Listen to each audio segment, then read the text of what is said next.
You are listening to the Two and Out CFL podcast, a proud member of the Canadian Football Podcast Network. Grab some poutine and a double-double. It's time for the Two and Out CFL podcast. He's got it! Oh, baby! Every week, Travis Currah. That's Grey Cup me, which is a different person. And Brazilian Ty. Hunters are people too. Talk fantasy football, bring you the latest in CFL news, and sprinkle in a little bit of nonsense. Oh, nearly intercepted, and it's over! Ready, set, hunt! Hey, thanks for pressing play on this episode of the Two and Out podcast. Travis Currah and Brazilian Ty. Ty's having a rain day, so he's able to record to get us ready for this week of CFL football. Now, we learned that the world has lost a significant figure in Sinead O'Connor. Of course, Nothing Compares to You, written by the late, great Prince as well. So I'm sure they're jamming on that in the sky right now. But Ty, you wanted to highlight a loss of a football legend as well. Yeah, not CFL, but I don't even know if you call him an NFL legend, but definitely NCAA and probably just life in general. Just a legend. Just a legend. Johnny Lujack died yesterday. Won 3 national titles at Notre Dame in 43, 46, and 47. Didn't get to play in 1944 or 1945 because he was hunting German U-boats in the English Channel. And The only reason that he started in 1943 for Notre Dame was because the starting quarterback got called up by the Navy. So he got the shot, and then the next year he ended up going. He won the 1947 Heisman. He was the oldest surviving winner before he passed away. Yeah, okay. Out of all the past winners. He gets drafted by the Bears. Doesn't get to start. Doesn't even play quarterback for the first 2 years. Goes to defense, plays corner. In his rookie year, gets 8 picks, kicks 44 extra points. Wow. Like, this is ridiculous, right? Finally gets the start in 1949, leads the league in passing yards and touchdowns. 1950 leads the league in rushing touchdowns. He sets the record for passing yards in a game with 468 before Norm Van Brocklin set the record or broke it. He had his own radio show where he played himself. It was The Adventures of Johnny Lujack, back before, War of the Worlds was the thing on radio. He's like one of those. He was the AP Athlete of the Year 1947, and he was on the cover of Life magazine that same year. Lettered in 4 sports at Notre Dame: baseball, football, basketball, and track. It's just everybody dies, but not every man lives. And I think Johnny Lujack lived a hell of a life. He was 98 when he passed away yesterday, incredible. Which is incredible.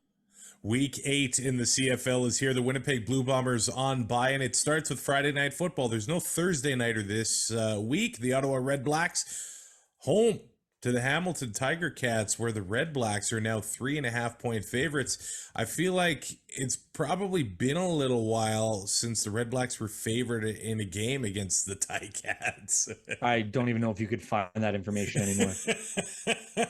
Of course, they have beaten them. Look at the East Final, the Greg Ellingson catch from Henry Burris. So it has happened, but especially lately, the Ticats have been favored to beat the RedBlacks a lot. And the Cats making a move with their defensive line as they trade Jagarrett Davis to the Calgary Stampeders for a draft pick. We'll talk more about that once we get to the Calgary game. But the big news for Hamilton this week is that Bo Mitchell is limited in practice. Could return on Friday. They've pulled him off the 6-game injured list. I'm guessing if he's off the list, they probably fully intend on playing him this week, because why else make the move? Yeah, it does lead you to wonder if maybe injuries on that defensive line are a little more serious than let on in Calgary. Yeah, the James Vaughters injury. Word is it could be a torn bicep and season ending. They're still waiting on the results, but it does look serious. That's for the trade. And then as for if the guy's ready to come back, the way that team is playing right now, they need all help they can get. And here's something really interesting. We praised the RedBlacks defense and what they've accomplished this season. They actually have the worst pass defense in the CFL. And a lot of that is probably attributed to Jake Mayer's 450 yards last week. That skews things early in the season, but they're averaging 311 passing yards against. They're actually averaging over 10 yards a completion so far. They've also played Toronto twice, have they not? Oh, no, it's Ottawa, sorry. Yeah, it's Ottawa. And they've given up 17 completions of 30 yards or more. Honestly, these stats kind of surprised me. I don't know if half of it happened against Calgary last week. Maybe they want Bo Mitchell to be slinging it and be ready to go Friday night. I think right now, just the way that, like you said, those numbers, it feels like maybe Calgary skewing a lot of those, but still, like you look at those numbers and it makes you want to throw the ball. But that secondary, we've talked about it before in Ottawa. There are guys that can make plays, and there's also guys like, if they don't make the play on the ball and they're playing the body, you're going to be paying a price. So you got to be willing to take a hit to make a play as well. I kind of wonder if the time on the sideline maybe has benefited Bo a little bit. Just kind of, he's very involved in the offense, even when he was on the sideline, kind of seeing how things are developing and how things are going that way. But they also don't want to fall any further behind. The Ticats are last in the East Division. The RedBlacks are second at 500. But look, if Hamilton wins this, all of a sudden they are locked up. So it is a massive game on Friday night. Last week, Tim White shut out, and he's kind of been off and on, at least what we've become accustomed to with his production in Hamilton over the past couple of years. That's a guy they really need to get going against these RedBlacks. And he kind of had an emergence last year, and I mean, their receiving core the last 2 years has been full of guys who aren't there anymore. Yeah. And now he gets moved up the depth chart. And yes, Duke comes in, and a guy like Terry Godwin and Condre Smith have kind of shown up a little bit.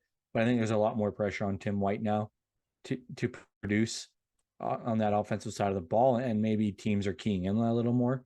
And that makes it harder for a guy when he's not in a position where he has been yet. I think those numbers will come. But it seems like right now teams are able to key on him. Duke isn't the same Duke Williams we've seen, so teams aren't worried about him nearly as much. He is still the same diva and hot-headed, snap show. Is he though? That has, I don't like, just looking at him sometimes. It just feels like if the pass isn't close, or he needs to take one more step, you see him still let up on stuff, and I don't like the looks of that. But yeah, he hasn't spit on anybody yet, so that's a positive. That's a plus. But he has had 202-yard games. Yes. So. Yeah.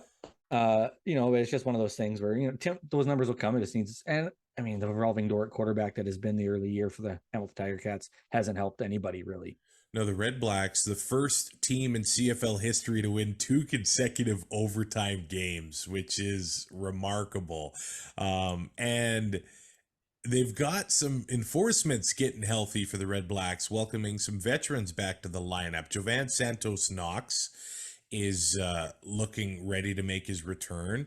Shaq Evans looking ready to make his return from the 6-game injured list. And also Carriel Brooks, the DB, was a full participant in practice on Tuesday. So to bring Evans back, the RedBlacks have released Scarver here. So, I mean, it does look like Evans could be ready to play.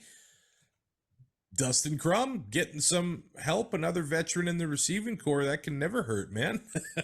No, and you got a guy like Jalen Acklin and Nate Bahar who've shown they can make plays. I mean, he's leaned on Nate Bahar these last 2 weeks. Yeah. Especially late in games. So you add Shaq Evans, a guy that can stretch the field a little bit and make the big play. Just gives that offense another weapon. And I mean, that opens up stuff for Crum too, because guys are going to have to back off of Evans, and there's going to be more room for Crum to scramble. So Dustin Crum has become a bit of a fantasy darling. I think he costs less than $8,000 on fantasy still. It's obviously the rushing success that is big when you're building a fantasy lineup with a quarterback. And if he's able to add that. So he had 1 game against Hamilton. He came in and scored 17 fantasy points. Is that what I'm seeing? That's what I've got. I could be wrong because you know these stats. Yeah, it's But hard to. Yeah. in his starts, like just overall, he's averaged 28.2 points. Wow. And I mean, you look at the performances he had in those games, and it's been like ridiculous. I think Red Blacks fans are still treading cautiously. Like, is this real? But 2 wins against Winnipeg and Calgary, teams with so much continuity and so much success over the past decade in the CFL, that even if they're not as strong as we've become accustomed to over the past few years, there's still tough football teams to beat. And the Red Blacks did it. So Yeah.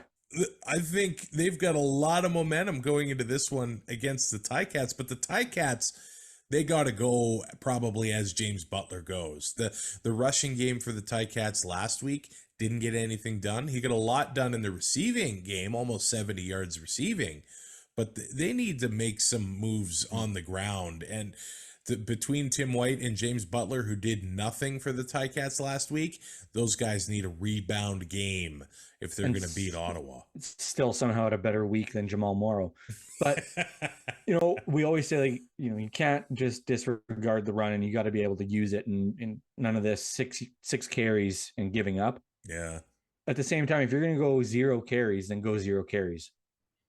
If you're just going to throw the ball 50 or 60 times, just do it. Yeah.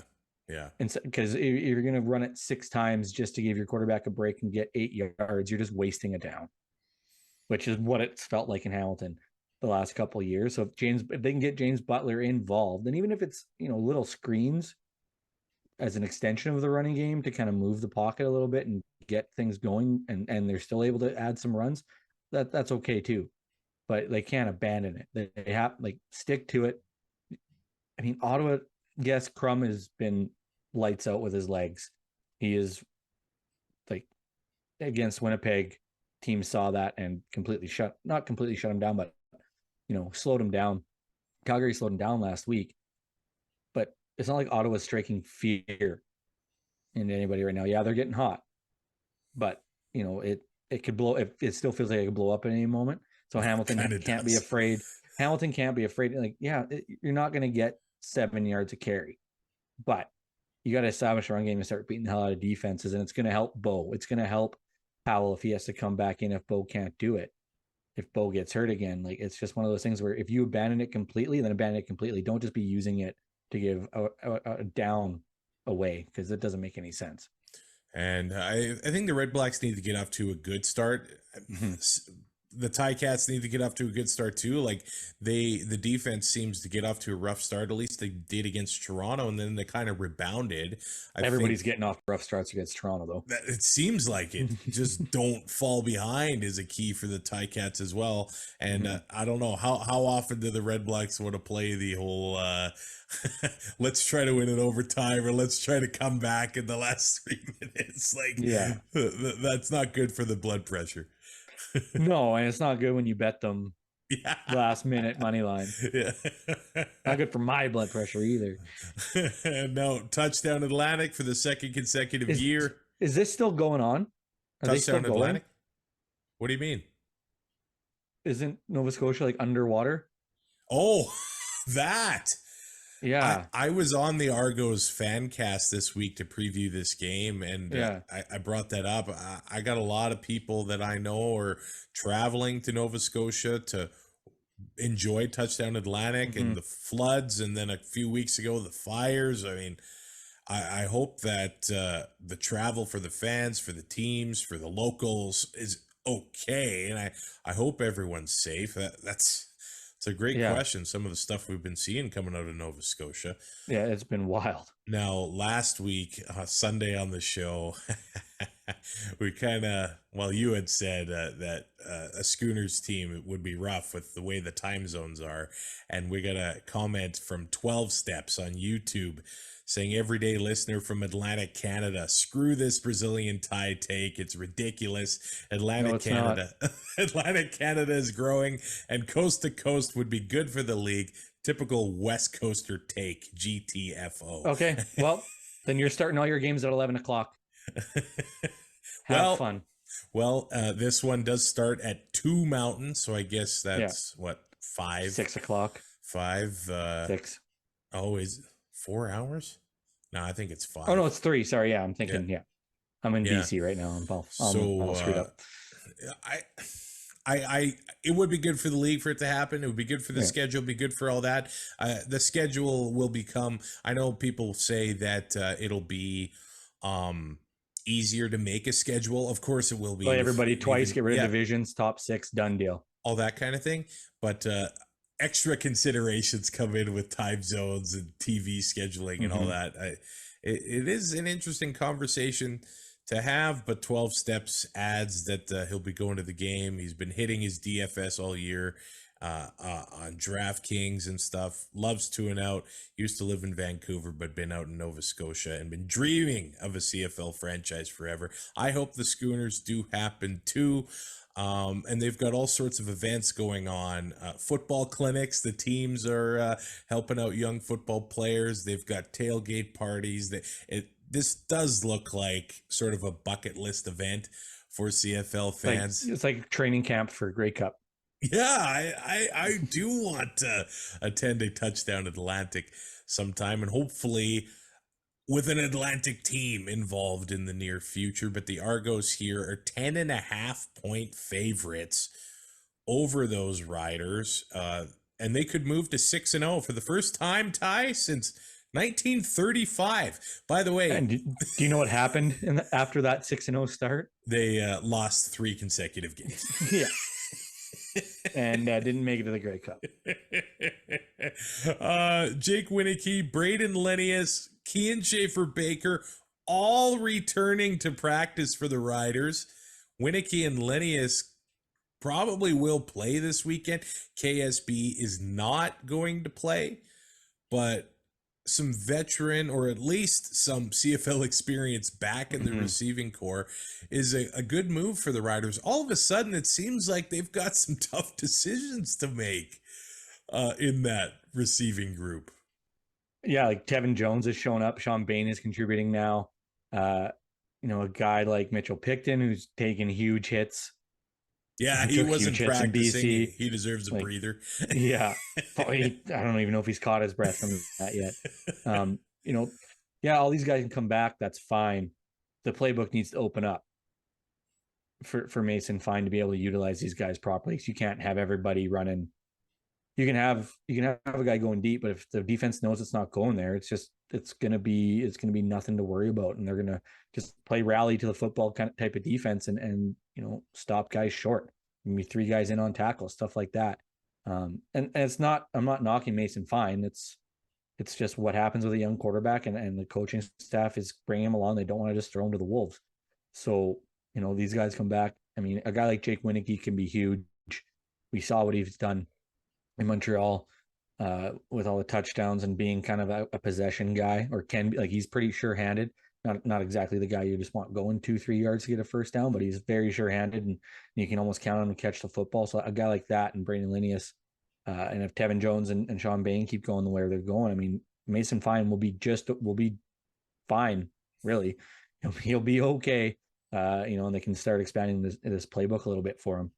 Yeah, they just need to. It was just very conservative last week, but then some interesting decisions, like the Riders. Terrible decisions, let's be real. They less than 19 points a game. They've only scored 12 touchdowns, 10 of them on offense. So thanks, Super Mario. And that's a key. Like, if Alfred can give them decent starting field position, I think they'll be okay.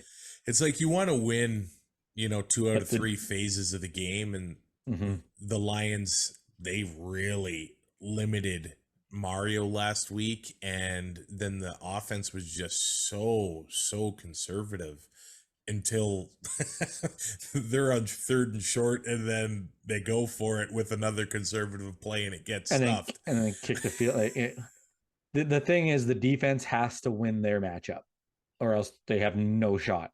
And it's not easy to win this matchup. Well, that's the thing. They're not going to win in a shootout against this Argos team right now. So if they're down 14-0 early, basically fold up the tent and go home.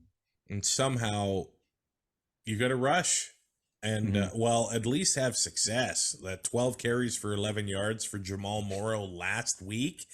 And now they go against the Argos that have the best rush defense in the CFL, giving up less than 65 yards rushing a game. And I think maybe a lot of it is that teams have fallen behind the Argos in games and they kind of start throwing a little bit. But if you allow the Argos to get a fast start, last week they win the coin toss, they go down the field, and all of a sudden it's 7-0. Chad Kelly, is he averaging almost 25 fantasy points a game? It's his first start against the Riders. Yeah, 24.4 in his brief starter career. That's, you're not going to complain about those numbers. The only problem is he's $15,000. Yeah. Yeah. Again, they are okay with giving him the ball near the goal line, so you're hoping for rushing touchdowns there too. And AJ Ouellette, we're getting a different AJ Ouellette this year. It seems like in the past they've given him the opportunity, but they're committed a lot more to running the ball and beating up teams this year. They're a very physical team, and the Argos, look, they've got obviously talented guys in the receiving core with Devaris Daniels and Curly Gittens Jr. and Phillips can make plays. Coxie might miss this game, but Brissett, he had a 50-yarder last week. But their strength is their physicality and their rushing team, and they kind of do use that rush to open up the pass and the big plays that those receivers are capable of making, and they are just beating teams up. And the way the Riders are right now, it's been kind of uneven. Last week, of course, they looked great against the run. They had a great pass rush. They need to somehow repeat that performance, but it's not easy. You know, going from BC to Regina to practice for a day, then you're flying all the way to the East Coast. But again, it's the Argos have to do the same thing, and they did it last year. I think we can be sure in saying that nobody's going to get a helmet thrown at them in pregame. So that's probably another positive surrounding this game. Let's not count our chickens. You know, that's the thing. A man can dream. A man can dream. The Riders had a lot of things to fix after last year. They fixed the discipline part, or at least it seems like it, at least compared to what we were seeing a year ago. Yeah. The offensive line appeared fixed early in the season, but a few injuries, they just don't have the depth to It's like my drywall. Like every time I make a mistake, I can just dap it. And then eventually the dap dries and cracks, and it's like, that didn't work. Peter Godber was practicing on the O-line, so another veteran body back on that O-line, which they definitely sorely need. And we know the front for the Argos, the amount of depth that they have at that position, it's going to be another test, and another test for Mason Fine against that physical secondary, the secondary that can make plays, taking the ball away for the Argos. This is a tough game for the Riders, but they don't get any easier. They need to string together at least a win or two over this little stretch here, because they got obviously about 6 weeks away, the back-to-back with Winnipeg, and they play Ottawa next week and Montreal the week after that. And so far the East has been better against the West in 2023. And so, like you say, you want to string together, or you want to get a couple wins in these next 3 games, just focus on winning the next 2 and just chalk this one up to an L. Like, it just feels like that this week, where there's just no chance in hell. Yeah, like McMahon is strutting down the ramp. It's Shawn Michaels and Triple H in the ring, and they don't know what to do. I see you there too. I see you there too. I don't see McMahon popping both quads on this song. Chad Kelly with the double. I don't want to jinx anything. That Royal Rumble's iconic. He's sitting on the mat with double popped quads and just yelling. I love this frothing.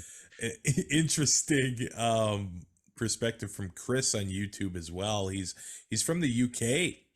And he says it takes a moment to adjust just how vast Canada is with its massive time zones when considering the league as a potential coast-to-coast entity. I went to the UK once in 2012, and telling people the size of Canada and how long my flight was, they don't. And the fact, when you pass Toronto, you think, maybe Newfoundland's an hour away and then I'll be over the Atlantic Ocean. No, and those guys in Europe, like, you fly for an hour and a half and you're behind the curtain. Yeah, you're a dozen even though it's countries not away there anymore. Like, but it's wild. We got a large country, and you think we got a lot of time zone. Russia has 12 or 11. It's probably hard to be a sports fan there, honestly. Like, I don't know. I'm assuming there's probably an Oiler fan or two in Halifax, and their games start close to midnight to watch Connor McDavid on a Saturday night. Like, man, that's gonna be wild. Now, the Edmonton Elks home to the BC Lions, where the Lions are 8.5-point favorites. The over-under 43.5. This game is going to be broadcast in Punjabi, which, hey, last year, the Elks had a game broadcast in Cree. Yep. Man, I just think this is great. The game's going to be available in the Lower Mainland on radio. It's going to be available in Alberta on radio as well. I think that's a pretty darn good thing they've got going on in Edmonton. Look, for all the stuff that's going on the field, they're making some cool things happen off of it. They're trying, man. They're trying. No, and the league had the diversity is our strength t-shirts and that whole program. This is just an add-on to that. I think it's something that there's absolutely nothing wrong with it. There's no detriment, I don't think.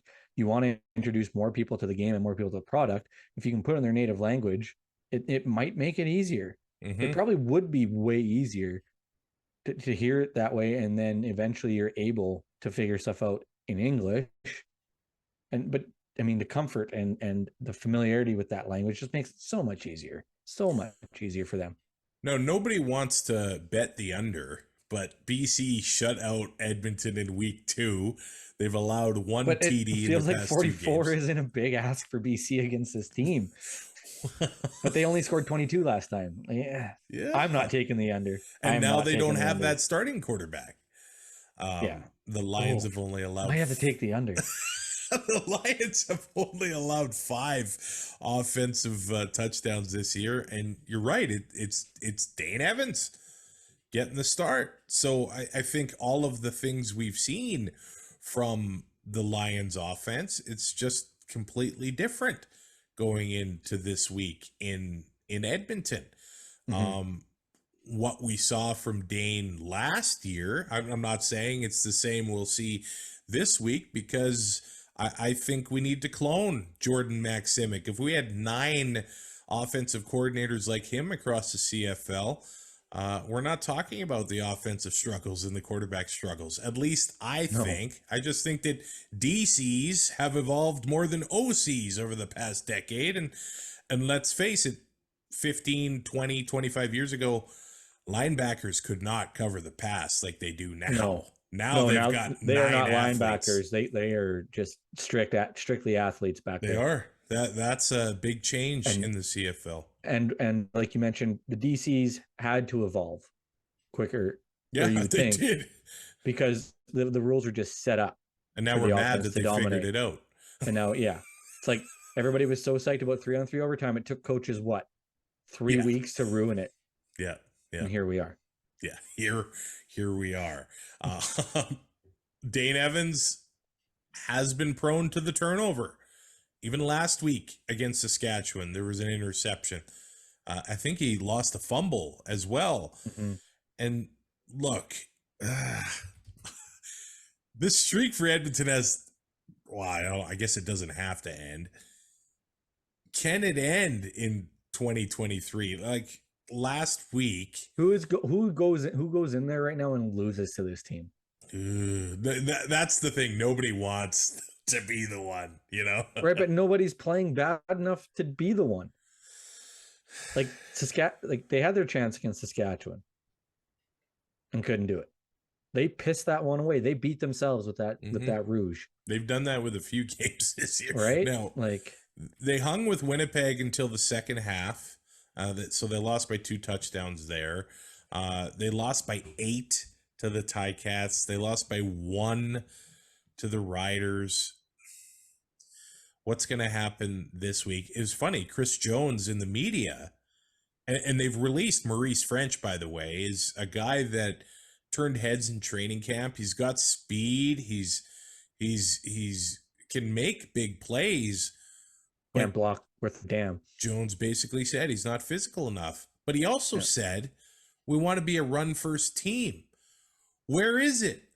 You're putting the ball into Cornelius's hands over and over and over again. And they get stuffed on the run, so they just abandon that. Like, where is the run-first mentality? Good luck getting that going against the Lions defense, I guess, but make it happen. Be physical. It's not going to be an easy task, but we haven't seen them. This isn't my joke, but if Maurice French got released for not being physical enough, maybe your whole line needs to go too. I think that was Jock that said that, but I read it and I popped. I went total Marco, and it was so good. So I don't know. Are we going to see a different philosophy from the Elks going forward? Because quite frankly, that's what they should have been doing from the beginning of the year. Yep. I don't know if they have the horses to do it. Be physical, win those ugly games. That's what they have to do. They're not going to win a shootout with anyone, really.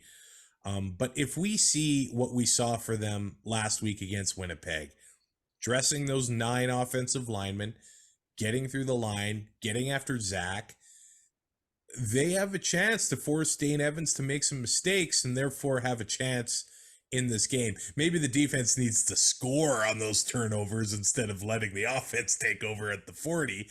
Yeah, it should just be one of those things. Can we just stay out here? Like my last year of hockey, our power play in early in the season was just atrocious. We just couldn't get it figured out, and I think we were 1 for 46 to start the year.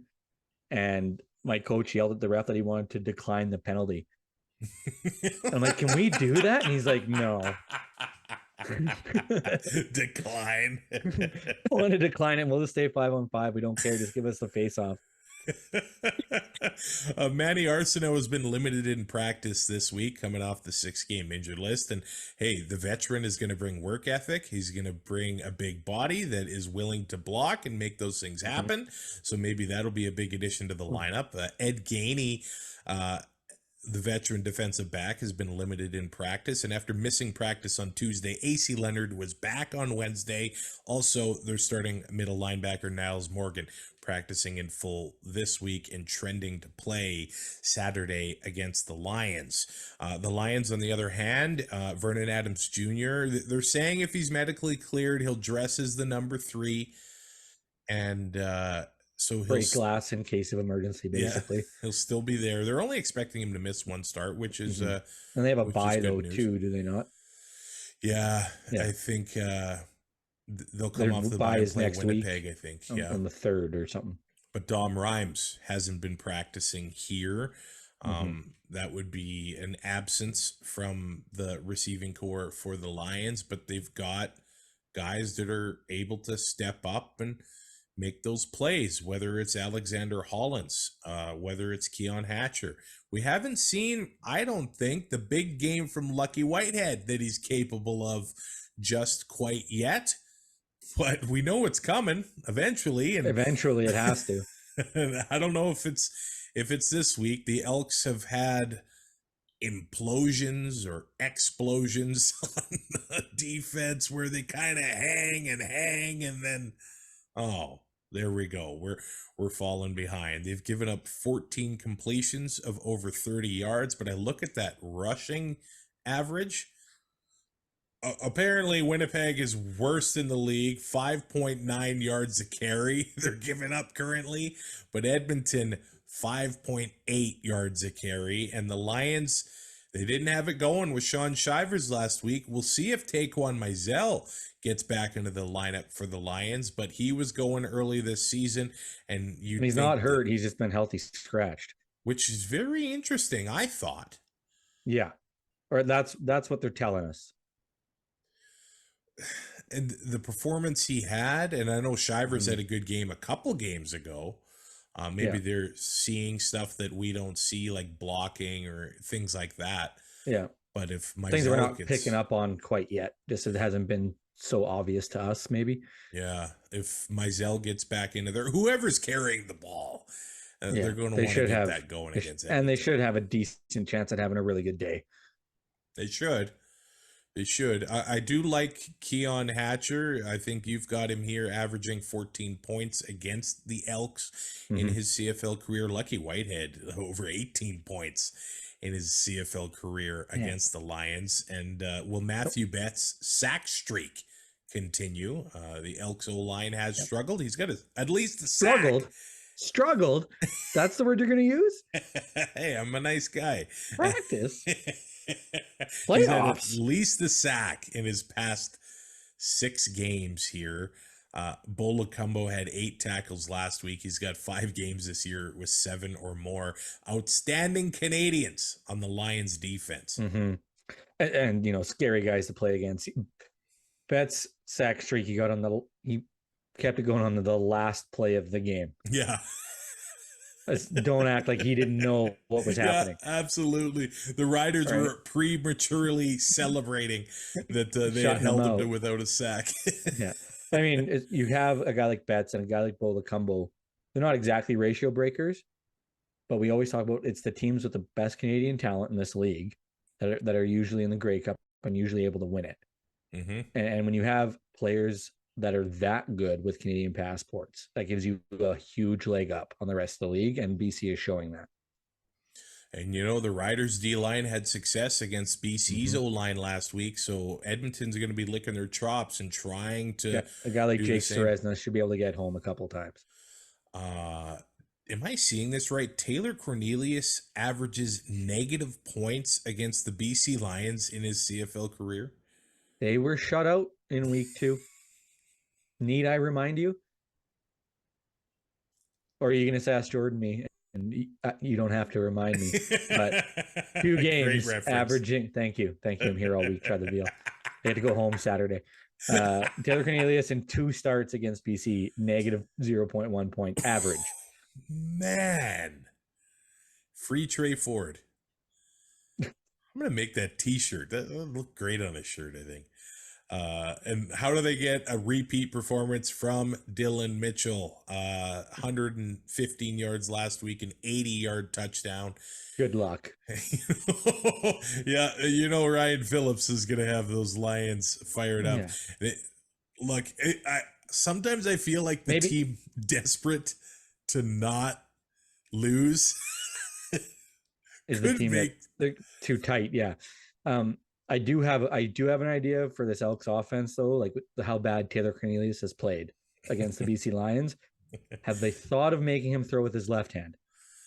Well, he did try that against so like it literally can't get any worse. Oh, let's go to Montreal on Sunday. The Owls are 2.5 point favorites against those Calgary Stampeders. Now, they've got Cirque du Soleil at halftime, man. When you're in Montreal, they got some pretty impressive stuff they can put in on the halftime show. Now, the Owls are off the bye. Teams are 7-1 off the bye in 2023. It's actually Calgary's first game in Montreal since 2019. Every game between the two teams since 2018 has been decided by less than 6 points. So I think they've got the spread right here. The schedule still sucks. Yeah. The Stamps offense, they woke up and had a great game against Ottawa last week. So Montreal is in tough to sort of limit them, although their defense has been they've been pretty good at times this season and been having some success here. It's not going to be easy for those Stampeders to have a repeat performance there. No. Sean Lemon could be in the lineup for the Alouettes here. I did write against his old team. Does he only have maybe one to add? And then we can have the traveling Sean Lemons? Oh, I don't know if he's been a Bomber or a Ticat. Well, I mean, Kevin Glenn didn't even take a snap. Yeah. We counted it. Well, I think Lemon can make it happen and be the first or the second player in CFL history to do it. He's 8 sacks from 100 in his career, and he's not far removed from having a double-digit sack season. It was last year. So he's got a chance at getting back in there and just making good things happen for the Alouettes. And from what I've heard from Danny Machocha, it says that they'll kind of ease him into things to keep him fresh. And look, he didn't have a full training camp or anything like that. I know he stayed in shape, but second and long situations, get in there, Lemon, and pin your ears back, rush the quarterback.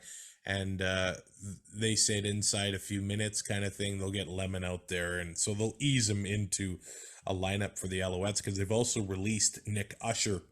So they need as many bodies as they can get on the D line. But the Alouettes, there has to be a big game for William Stanback coming, right? Like, they have to commit to it, though. Yeah. It just seems like they just don't use him enough, to me anyway. And we keep hearing talk about how he's one of the best in the league and all that stuff, and it just never comes to fruition. He was on the Bombers for a week. No, 3 days, sorry. Okay. Are we counting that? Does he? Yeah, we're counting that. It was a practice roster, so he still needs to be a Ticat. Okay, we got one more team to go. Yeah. Oh my God. If he was on the practice roster for 3 days. Oh, that counts. Oh, yeah. Well, Kevin Glenn was a Red Black and never even had a practice. Like, no, yeah. It was like January. I don't think Sean Lemon did either. And same with an Argo for Kevin Glenn, I believe. So now the Alouettes, the worst rushing offense in the CFL, 80.6 yards a game. The worst yards per carry average, 4.5 yards a game. So they just need to make this happen. And they're actually the second worst on first down. So I think much like Edmonton, I think we expected Montreal to be a better rushing team. They've got Jeshurun Antwi. Is a lot of that, though, with the injury concerns with Stanback? It could be.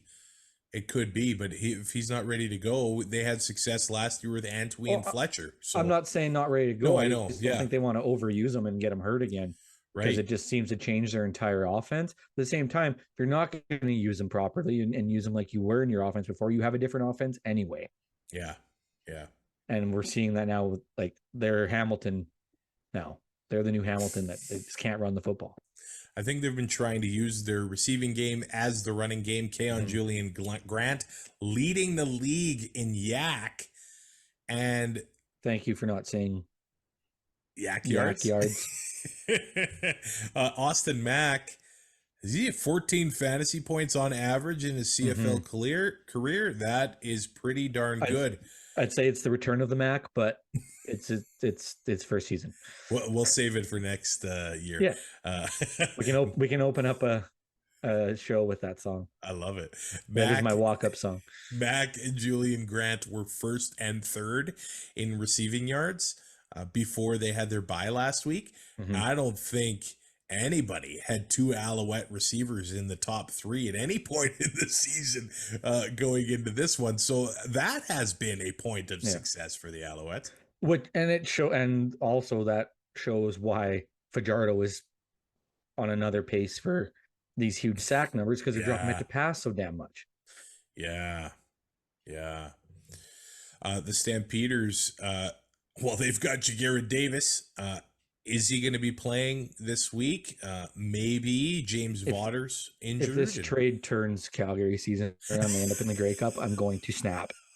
Well, then Ja'Gared Davis should be getting $500,000 from any CFL team to guarantee a Grey Cup berth if this helps. He's a Hall of Famer, right? Oh, yeah, he's I think first so. ballot now. Yeah. I don't even think it's not even close. He spent his first. This will be like Ken Griffey Jr. missing out by one vote just because people didn't want him to be 100%er. Which is stupid. Pisses me off to no end. Davis started his career with Calgary for 3 years, won a Grey Cup there in 2018, so he's very familiar in the red and white, and a welcome face at Stampeder practice this week. Kadeem Carey has been limited. I don't think he'll play, but starting to step in the right direction. Exactly. Not that Dedrick Mills has been a slouch. Yeah. Well, I don't think they're going to want to let him have another dud again. Yeah, the guy's a physical runner, and get him going. If Kadeem Carey is able to get healthy and come back in the next 2 to 3 weeks, I mean, that and the Ja'Gared Davis trade, I mean, that I don't want to overstate that trade just because of the stat that's out there. It's a narrative and it's fun. But, if he comes in and replaces Vaughters, if Vaughters is hurt for a long period of time and they get Kadeem Carey back and 100% healthy, there's nothing saying they can't turn this around. They also bring back defensive back Brad Muhammad, who played halfback for most of the year last year in the Stampeder defense. He was there in training camp, so somebody else familiar with the Brent Monson defense with the Stampeders, and veteran offensive lineman Joshua Coker returning and being at right tackle in practice. So that another big addition for the Calgary Stampeders, although Luther Hakanavanu is going to be a guy we'll be watching here. There was some talk about him. He's been practicing in full. Brandon Dozier not practicing. Trey Roberson not practicing. Those are big names in the secondary. And Cole Tucker, I guess he's had a boot on, so not practicing as a wide receiver. It seems like Calgary, even when they were a dominant team, never went into Montreal and just smashed them. No, it's always a Sunday game. It was always at 2 p.m. or like an 11 a.m. here. So like 2 p.m. start in Montreal, 1 p.m. start, kind of throws you off. It's that extra day. Saturday night in Montreal. I'm sure their guys aren't going out, but I'm sure they're not going out. Like they're going out like you would go out for a couple. They're not going out like I go out where I'm getting home an hour before kickoff. Like, oh, you got a tea time at 7? Well, I got to be home for 6 so I can shower and look presentable. A couple with Brazilian Ty is a couple dozen, let's be clear. Well, yeah, you can have a couple, and in that time I'm going to drink 10. The Stampeders are giving up 5.3 yards a rush, actually the same amount as the Montreal Alouettes there, but they have given up over 120 rush yards a game. This is why I'm like, are they gonna let William Stanback go? Are they going to commit to it? Now, I feel like he's a running back, the big body he is, that he's just going to get better the more you give him the ball, right? Yeah, he's one of those guys that needs to get hit to get into the game. Yeah, so let's see if those Alouettes are going to commit to that. Let's face it, Cody Fajardo, much like Winnipeg, didn't have all that much success against the Bombers.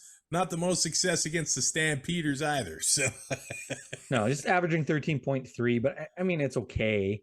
Yeah. You're not going to have him in your lineup this week. But 19.2 career starts, I mean, there is a chance for him to put up a little bit or to put up some decent numbers, but I don't think he's touching anybody's lineup this week. Right. Trey Odoms-Dukes is up there in the CFL leaders receiving targets. So an interesting name there. And Reggie Bagleton, massive Kills. success in his career. Kills Montreal. He is the Andrew Harris. He is what Andrew Harris is to Edmonton. That's wild. I'm hoping my stats are right because 25.2 points per game is ridiculous. That is crazy, actually. And his career average is 13 and a half. Like, there's just some big outliers. Yeah, he's gonna. But I think he's had like some 2 touchdown games and stuff against Right. Montreal, and Right. that makes it bump up pretty easy. And hey, more weeks go by. Mark and Michelle get more and more comfortable in the Stampeder offense. That'll only help Jake Mayer and the Stampeder offense. This is an intriguing game. And I need to make a new player page for Mark and Michelle, but I can't because I can't find stats. Oh, yeah. We are coming in on checking the calendar, week 8. And here No we past are. stats. No, we can find historical stats. Yeah, I'm going to sift through a PDF. That's what I want to do. Yeah. Fantasy this week. The CFL Podcast Fantasy League, they're doing something really cool. Nobody has an opponent this week. You're playing the league average, which is It's like when they do time trials in a Tour de France. yeah, I think this is cool. So I don't know. I had 125 points last week. I would have to So see is it if the I could- average coming into this week, or does this week No. affect the average? the average this week. The totals are combined. Yeah. So there will be losers then. Yeah, there will be losers. Yeah. So this is a big one. My lineup, Crumb Dog Millionaire. Thanks, Marshall Ferguson. I'm rolling with him. Yeah. My guy, AJ Ouellette, William Stanback, Austin Mack, Duke Williams, Keon Hatcher, and the Argo defense. That leaves me with $300. Again, much like you last week, I look at that lineup on paper and I'm like, I'm in good shape. But I'm not going to celebrate it until Sunday at about 8 Mountain. Which I will be home. Wow. I'm really excited to get home as early as I can Sunday, watch 2 games on PVR, then watch this game live, do all the stats, and then record, and then get on the road at 6 a.m. to go to North Battleford for golf because our course is closed. Why is it closed? All Nations Cup, it's closed Sunday to Saturday. Oh, when you're in town. Yeah, I can get evening tee times, but that'll be fun. 9 holes. It'll take 3 hours because now we're in municipal instead of a private. So now we get municipal clientele that don't know what they're doing and they just clog it all up. What's your fantasy lineup looking like? I also went with Dustin Crum. These are all changes from what I sent. Well, not all changes, but I changed it up since I talked to you last night. Mills, because I don't see Kadeem Carey starting. Ouellette, Mack, Curly Gittins Jr., and Mark and Michelle. And I have the Argos defense. My captain is Dustin Crum. So I'm just hoping he rushes for 2 touchdowns and gets some massive points. Well, I might have made Mac my captain, but and I have $200 remaining. So home teams are 13-14 this year. East thanks, Edmonton. Are 6-4 against the West. Ottawa, Toronto, Edmonton, Montreal. That's who I'm picking to win the game. Elks are gonna do it. They're gonna do it. Ottawa, Toronto, BC, Calgary. Okay. This will be look. The East is better against the West, but road the best teams are part better. is that we could both have terrible weeks. We could both go 1-3. Absolutely. The Women's World Cup going on right now. Shout out to Canada for the win over Ireland. And in Ottawa this week, the Football Canada Women's Under 18 Championship is happening right now. There are teams putting up 70 points, man. Dude, in that. Quebec versus New Brunswick, this is the I feel like 90-72. What? Yeah. Was there a defense? I think they're just I think it's 12-on-7. That is incredible. Although, wow, I got tears in my eyes. That 162. I don't care what you're playing. That's absolutely wild. The championships is going to happen this Saturday at Carleton University. Home of the Ravens. Yep. You can rate, review, and subscribe to Two and Out on your favorite podcatcher. You can like and comment on YouTube as well, and support the show on Patreon. Brazilian Ty, what a treat to have you here on a Wednesday. And no, your mom has not signed up for Patreon yet. So now she's I don't know if we talked about this last time. Now she's in the habit of just sending me screenshots of stuff she wants on Amazon and then transferring me the money instead of just sending me the link. I'm starting to realize why she doesn't know what Patreon is. Isn't it easier to just order it herself? I feel like it takes more work. I don't have Prime. I don't want to wait for the shipping. Like, the stuff I'm buying you isn't even fast because it's not in the Prime stuff. It's pens. She wants pens. I told her to just go to Staples and buy the box. She wants those Bic Slim, those yellow ones that look like pencils. Those are the pens she likes for work. I'm like, can't you just go to Staples and buy the things? Like, well, every time I go there, they're not in there, and I don't want to talk to Grandma. I'm like, oh my God, fine, I'll just do everything. So now I've just started getting my crap shipped there too. So I'm gonna come home to like a Christmas. All my wrestling T-shirts should be there. Oh, stuff for the work truck. Like, oh yeah, my wrestling shirts. I can't wait to wear those. Yeah, you better wear them on the show. We'll have a title for the first show that I wear one. Uh-oh. It'll either be Bad Guys Finish Last or Hey, Let Me Talk to You. I don't know which one yet. Depends on which T-shirt I pull out first. We will talk to you on Sunday/Monday whenever I get it edited and posted and all that kind of good stuff. Week 8. I am going to be tired Sunday. Just a heads up. Me too. I'm always. But hey, tired. holidays are coming. Holidays are coming. Holidays are coming. We will talk to you to wrap up Week 8 very soon. Thanks for listening. Find more great shows like this at CF Pod Network on Twitter.